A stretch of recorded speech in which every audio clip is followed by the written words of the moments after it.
সে রাত্রে সত্যবান শিন্ডেকে টর্চ হাতে নিয়ে বাড়ি পৌঁছে দিয়ে এসেছিল।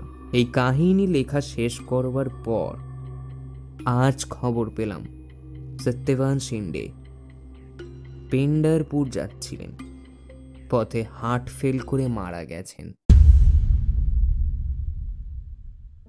যেখানে ভয় আছে ও রহস্য রোমাঞ্চকর সব ধরনের গল্প রয়েছে, শুধুমাত্র মিডডে সাসপেন্সে। আজকের গল্প শরদিন্দু বন্দ্যোপাধ্যায়ের পিছু পিছু চলে। তাহলে চলুন শোনা যাক। সত্যবান গজাধর শিন্ডে বললেন, আপনি কখনো ভূত দেখেছেন? চুপ করে রইলাম। যারা ভূত দেখেছে তারা অন্যকে ভূত দেখাতে পারে না, সুতরাং নাস্তিকদের কাছে হাস্যাস্পদ হয়। আজকাল নাস্তিকদের যুগ চলেছে, অতএব সাবধানে থাকা ভালো। সত্যবান শিন্ডে পাড়ায় আমার প্রতিবেশী, আমার সমবয়সী। এককালে সুপুরুষ ছিলেন, এখন জীর্ণ শীর্ণ চেহারা। আমার সঙ্গে বেশি ঘনিষ্ঠতা ছিল না, কিন্তু এক পাড়ায় থাকতে গেলে হাসি কথা শিষ্টতার বিনিময় করতে হয়। তিনি কোনো এক বীমা কোম্পানিতে চাকরি করতেন, বর্তমানে অবসরপ্রাপ্ত। গত পৌষ মাসে হপ্তাখানেক দারুণ শীত পড়েছিল। একদিন সন্ধ্যার পর আমি দৌড় জানলা বন্ধ করে একখানা বই নিয়ে বসেছি। এমন সময় দৌড়ের ঘন্টি বেজে উঠল। দৌড় খুলে দেখি সত্যবান শিন্ডে। তার মাথায় পাগড়ির মতো স্কার্ফ জড়ানো, গায়ে আলোয়ান, তবু ভদ্রলোক শীতে কাঁপছেন। একটু আশ্চর্য হলাম, কিন্তু আপ্যায়ন করে বসালাম। আসুন, এখানে বেজায় শীত পড়েছে। তিনি দন্তব্য থামিয়ে এদিক ওদিক চাইলেন, তারপর প্রশ্ন করলেন, আপনি কখনো ভূত দেখেছেন? আমাকে নিরুত্তর দেখে তিনি বললেন, আমি বার বিপদে পড়েছি। আপনি ভূতের গল্প টল্প লেখেন শুনেছি, তাই ভাবলাম। চাকরকে কফি তৈরি করবার হুকুম দিয়ে বললাম, কি ব্যাপার বলুন দেখি, আপনি ভূত দেখেছেন নাকি? তিনি অনেকক্ষণ চোখ বড় করে বসে রইলেন, তারপর বললেন, ভূত কিনা ঠিক বুঝতে পারছি না, আপনি কি ভূত দেখেননি?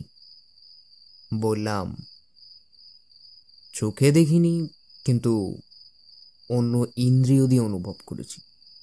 সে কিরকম?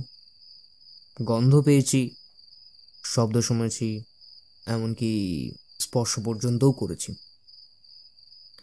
সত্যবান শিন্ডে গুম হয়ে গেল। তার চোখে অজানিতের আতঙ্কের দুঃস্বপ্নের মতো জেগে রইল। চাকর কফি নিয়ে গেল।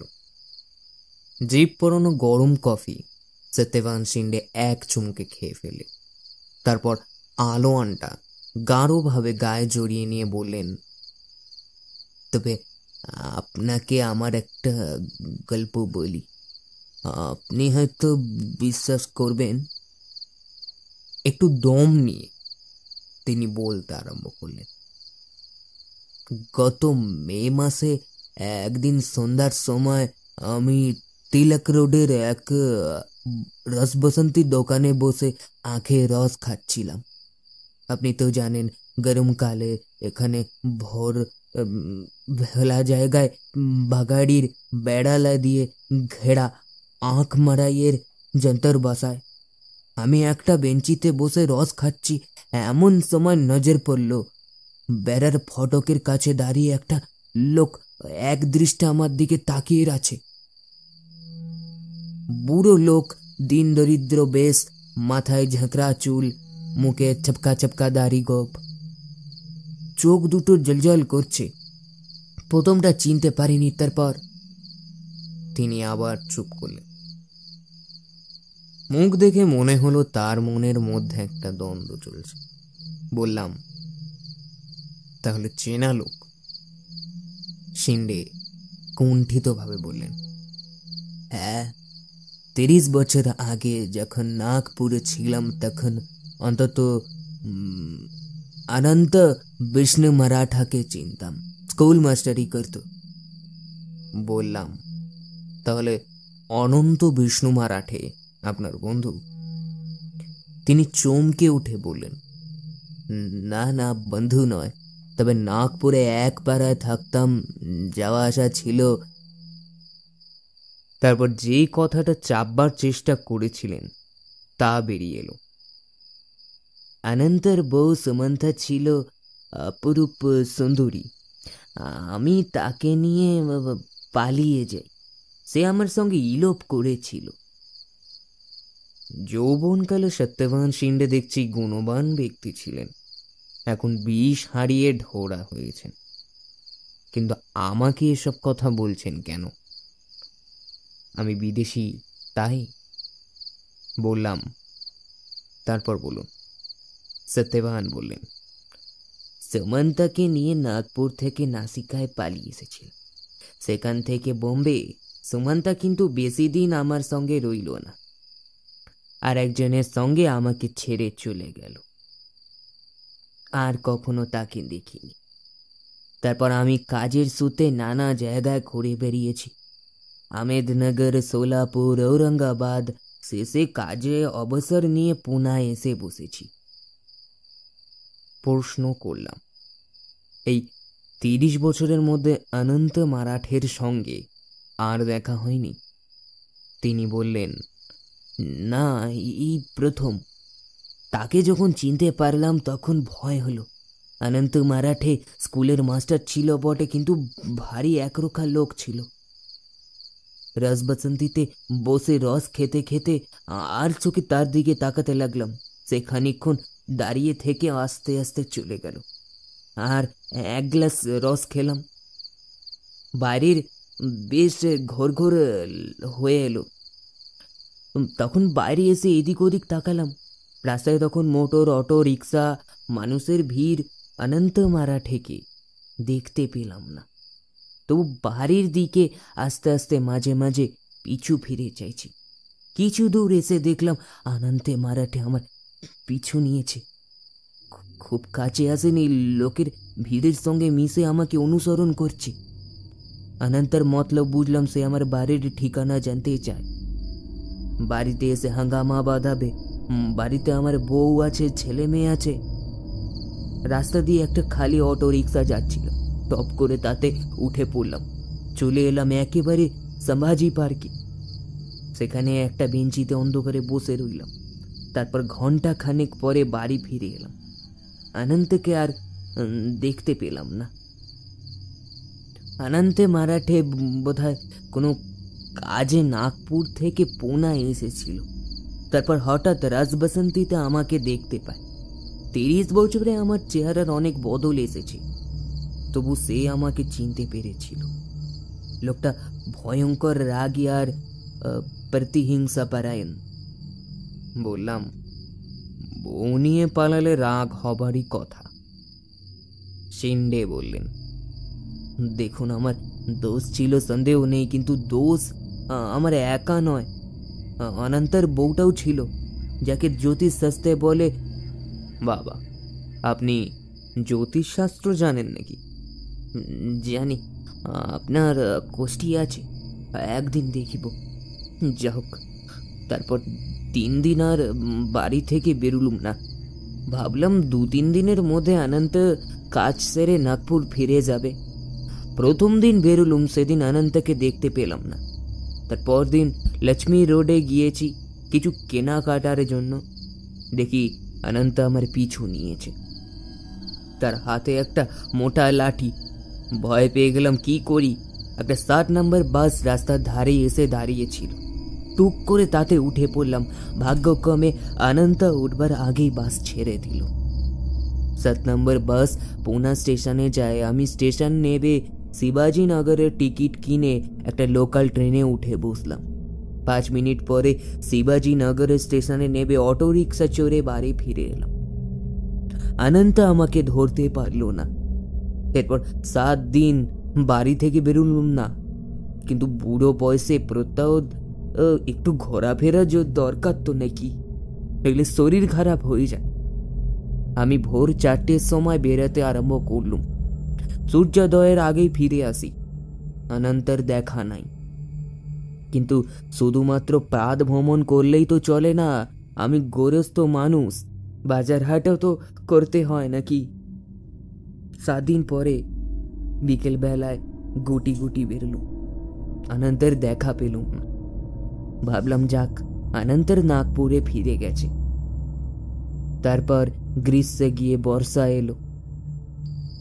আমি বাধা দিয়ে বললাম, একটা কথা বলুন তো, এটা ভূতের গল্প বলছেন না মানুষের গল্প? সত্যবান বললেন, তা আমি নিজেই জানি না, শেষ পর্যন্ত শুনে আপনিই বলুন। তিনি আবার আরম্ভ করলেন, বর্ষাও শেষ হয়ে গেছে। আমি বেশ নিশ্চিন্ত হয়েছি। পুনার বৃষ্টি বোম্বের মতো নয়, ঝিরঝির বৃষ্টি, কদাচিৎ 13 পৌষ নামে। একদিন আমি ছাতা নিয়ে মান্ডায় গেছি শাকসবজি কিনতে, হঠাৎ তেরে বৃষ্টি নামলো। ছাতায় সে বৃষ্টি সামলায় না। আমি বাড়ি ফেরবার পথে আটকা পড়ে গেল। একটা দোকানের তলায় কয়েকজন লোক দাঁড়িয়ে ছিল, আমিও গিয়ে দাঁড়ালাম। তারপর সে এই আকাশ ভাঙা বৃষ্টির মাঝখানে অনন্তের সঙ্গে মুখোমুখি দেখা। অনন্তও সেইখানে দাঁড়িয়েছিল। অবশ্য ভয়ের বিশেষ কারণ ছিল না। এতগুলো লোকের মাঝখানে অনন্ত নিশ্চয়ই আমাকে খুন করতো না, কিন্তু তার চোখের চাউনি দেখে আমার ভয় দিশেহারা হয়ে গেল। সে আমার দিকে তাকিয়ে গলার মধ্যে গাঁ গাঁ শব্দ করছে। রাস্তার দিকে চেয়ে দেখলাম বৃষ্টি ভেদ করে দুটো ট্রাক রাস্তার দিকে দৈত্যের মতো ছুটে আসতে। এই সুযোগ, ট্রাক দুটো এসে পড়বার আগেই আমি যদি রাস্তা পার হয়ে যেতে পারি, তাহলে অন্তত কিছুক্ষণের জন্য আমার পিছু নিতে পারবে না। সেই ফাঁকে আমি পালাবো। রাস্তার উপর দিয়ে জলের স্রোত বয়ে যাচ্ছে, তবু নেমে পড়লাম। ট্রাক দুটো এসে পড়েছে। আমি চট করে রাস্তা পার হয়ে গেলাম। তারপরে শুনতে পেলাম ট্রাকের ব্রেক কসার করকর শব্দ। পিছন ফিরে তাকিয়ে দেখি মাঝখানে রক্তারক্তি কাণ্ড। দুটো ট্রাকই দাঁড়িয়ে পড়েছে, আর তাদের মাঝখানে অনন্তর রক্তারক্তে দেহটা পড়ে আছে। তার একটা হাত ট্রাকের চাকার নিচে বিচ্ছিন্ন হয়ে ছিটকে পড়েছে। চারিদিকে রক্ত মাখা জলের স্রোত বয়ে যাচ্ছে। অনন্ত নিশ্চয়ই আমাকে অনুসরণ করছিল। তারপর দুটো ট্রাক দুদিকে থেকে এসে থেতলে দিয়েছে। ডান হাতটা বোধহয় তার চাকার নিচে পড়েছিল, কোনোই থেকে কেটে আলাদা হয়ে গেছে। চারদিক থেকে লোকজন হই হই করে ছুটে এলো। আমি আর সেইখানে দাঁড়ালাম না। এরকম একটা বিভৎস দৃশ্য চোখের সামনে দেখলে মানুষ প্রাণে আঘাত লাগে। আমার কিন্তু দুঃখ হলো না, মনে হলো অনন্ত মরেছে, আমার হার জুড়িয়েছে, আমি মুক্তি পেয়েছি। মাস খানেক ভারী আনন্দে কেটে গেল। বর্ষা গিয়ে শীত এলো। আমি শীতকালে পাহাড়ের মাথায় পার্বতী মন্দিরে উঠি। আগে রোজ উঠতাম, আজকাল হপ্তায় একদিন উঠি, তার বেশি উপরে উঠি না। রোজ উঠলে 150 সিঁড়ি ভেঙে উপরে উঠতে হয়, এখন আর শক্তি নেই।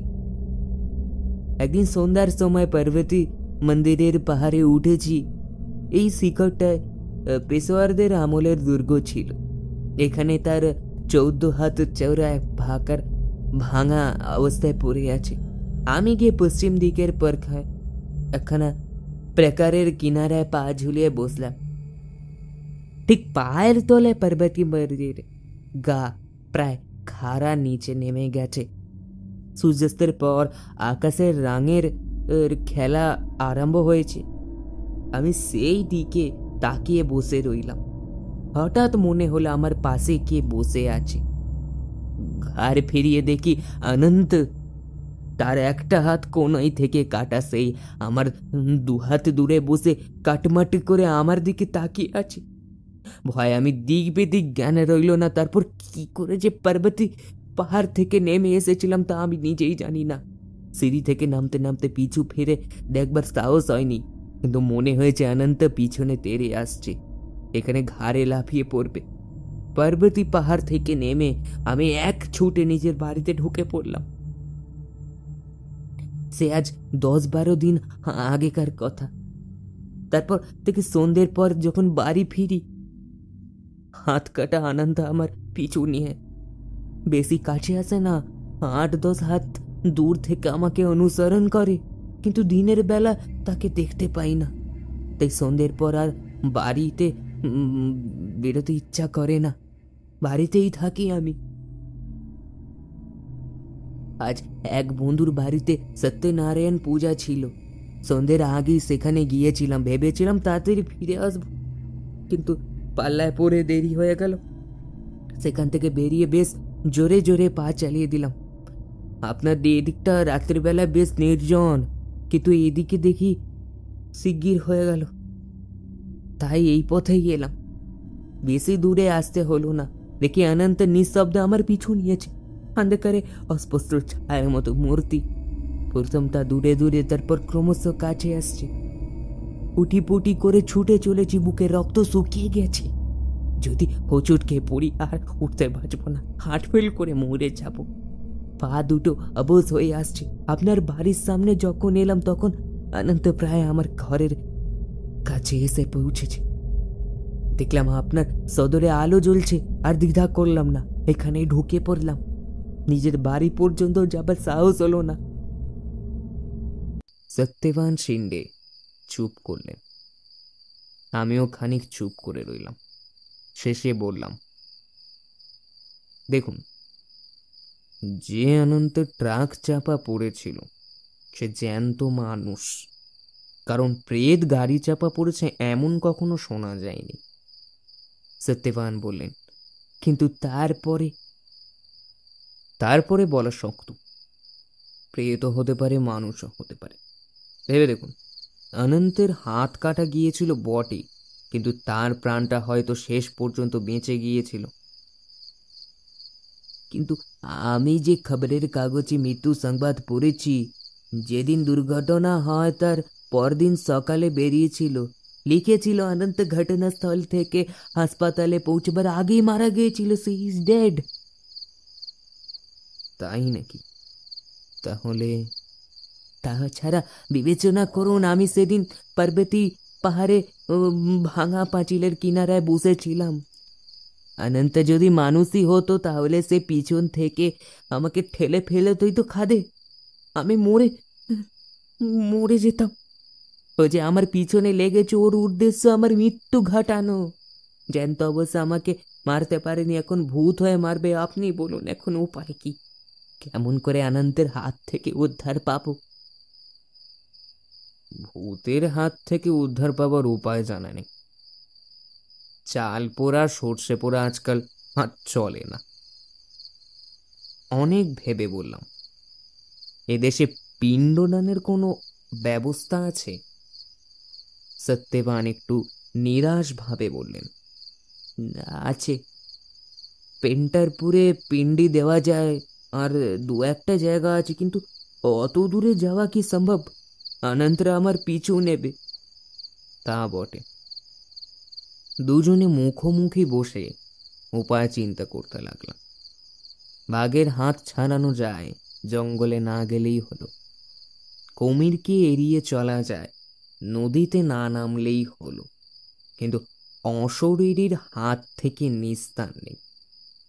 এই সব ভাবছি বটে, কিন্তু মনের সংশয়ে যাচ্ছে না। সত্যি ভূত তো। ভয় পেলে মানুষ ঝোপে ঝোপে বাঘ দেখে। হঠাৎ বৈদ্যুতিক আলোটা মিটমিট করে চোখ টিপল। এই রে, এইবার বুঝি আলো নিভবে। পুনায় এমন প্রায় হয়, হঠাৎ অকারণে আলো নিভে যায়। তারপর কখনো 5 মিনিট, কখনো 2 ঘন্টা অন্ধকারে বসে থাকো। আলো কিন্তু নিভল না। 2-4 বার মিট মিট করে স্থির হলো। কিছুক্ষণ পরে সদর দরজার ঘন্টি ক্ষীণ ভাবে একবার বেজে উঠেই থেমে গেল। এত রাত্রে আবার কে এলো? উঠে গিয়ে সদর দরজা খুললাম। সদর দরজার মাথায় আলো আছে। দেখলাম একজন লোক দড়ির সামনে দাঁড়িয়ে আছে। ধোপার পাটে আঁচড়ালে যেমন দেখতে হয় সেই রকম চেহারা, তার ডান হাতটা কনুই থেকে কাটা। লোকটা ঝাঁকড়া ভুরুর তলা থেকে আমার দিকে তাকিয়ে আছে। আমার হৃদযন্ত্রটা ধড়ফড় করে উঠল। তারপর আলো নিভে গেল। আমি হাঁপিয়ে উঠে বললাম, কে? কিন্তু সাড়া পেলাম না। 2 মিনিট পরে আবার আলো জ্বলে উঠল। দেখলাম কেউ নেই, লোকটা চলে গেছে। সে রাত্রে সত্যবান শিন্ডেকে টর্চ হাতে নিয়ে বাড়ি পৌঁছে দিয়ে এসেছিল। এই কাহিনী লেখা শেষ করবার পর আজ খবর পেলাম সত্যবান শিন্ডে পেন্ডারপুর যাচ্ছিলেন, পথে হার্ট ফেল করে মারা গেছেন।